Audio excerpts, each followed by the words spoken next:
भाई ध्यान मेहता जी है, कहते हैं मुझे फाइलेरिया है, क्या ठीक हो सकता है गुरुजी? फाइलेरिया पील पाँव, हाथी पाँव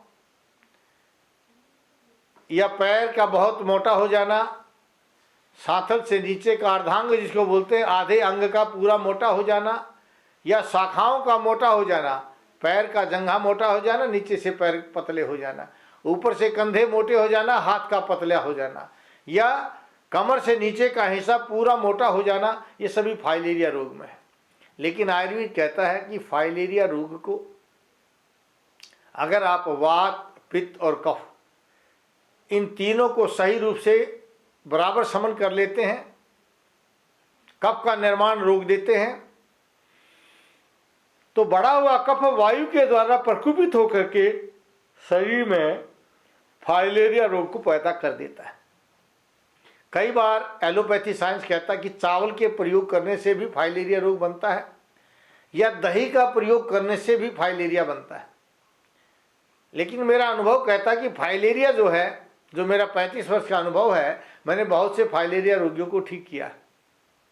हम आज देख रहे हैं कि दही जो है कफवर्धक है, पचने में भारी है, क्योंकि आजकल जो है सफ़ेद दूध की दही बनती है।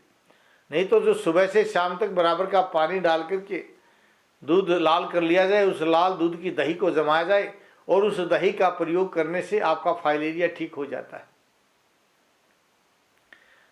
लाल दूध जो पानी की तरह था, उसका प्रयोग करने से भी फाइलेरिया रोग दूर हो जाता है, क्योंकि पेशाब जब ज़्यादा मात्रा में आएगा तो फाइलेरिया ठीक हो जाएगा।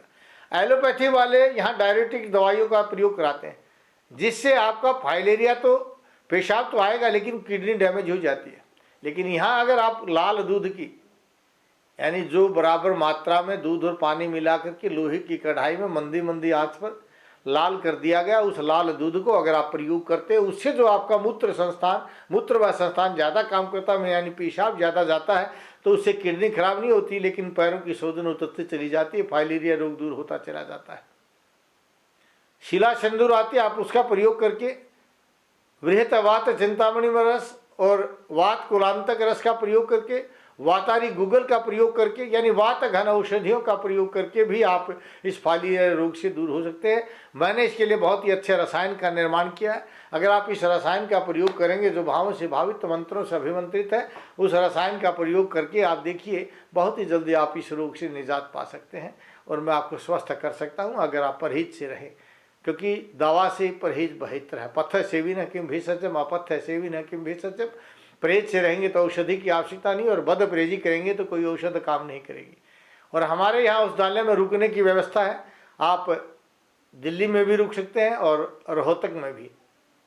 और पर डे हमारे यहाँ जो इलाज का रुपया है 1000 रुपया पर डे लेते हैं, जिसमें आपको रहने का और जो पंचकर्मा निदान किया जाएगा वह, और उसके साथ जो आहार दिया जाएगा उस आहार को, इन तीनों चीज़ों का एक आदमी का रुकने का 1000 रुपये पर डे लेते हैं।